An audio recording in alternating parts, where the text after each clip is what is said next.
तृतीय थर लगी प्रधानमंत्री हेबाकु जाउछन्ति नरेंद्र मोदी। तांको नेतृत्व दे निर्वाचन लढ़िथिबा एनडीए आवश्यक संख्यागरिष्ठता हासिल करिछि, किंतु मोदींकर आशा अनुसार फलाफल आसी नथिबारु एनडीए शिविर में नैराश्य रहिछि। प्रधानमंत्री मोदी बीजेपी पाई 370 आसन लक्ष्य धार्य करिथिबा बेले एनडीए पाई 400 रु अधिक आसन लक्ष्य रखिथिले, किंतु नुआ शक्ति संग्रह करिथिबा कांग्रेस नेतृत्वाधीन इंडिया मेंट तांकर 400 पार स्वप्न को धूलिसात करि दैछि। 400 पार दूरर कथा एनडीए एथर 300 छुई पारि नाही। सेहीपरि बीजेपी पाई 370 आसन धार्य करा जायथिबा बेले एही दल एकाकी सरकार गठन करिबा स्थिति नाही। सरकार गठन लगी 272 आसन आवश्यक थिबा बेले बीजेपी को मिली 241 आसन। सरकार गठन पाई बीजेपी को एहार सहयोगी दलंकर समर्थन उपरे निर्भर करने पड़िबो।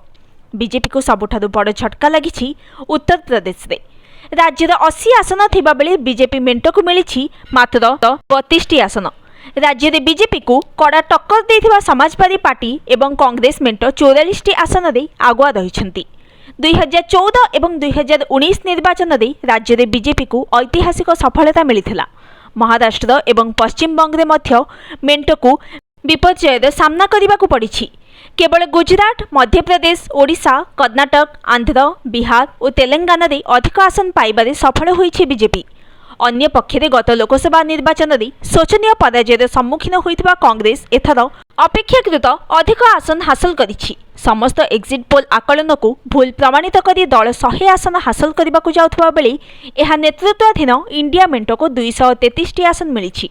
एनडीए को कड़ा टक्कर देथिबा एही मेंट को उत्तर प्रदेश, महाराष्ट्र, पश्चिम बंग, तमिलनाडु एवं केरल रे उल्लेखनीय सफलता मिलिछि।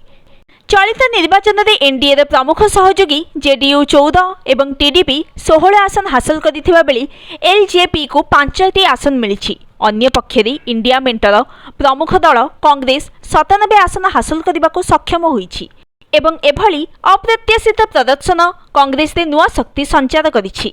इंडिया मेंटर अन्य प्रमुख सहयोगी दल समाजवादी पार्टी 37 आसन हासिल करथिबा बेले टीएमसी 32, डीएमके 21, आरजेडी 5, एनसीपी 8 एवं शिवसेना यूबीटी को 10 आसन मिलिछि। Bureau report, news today.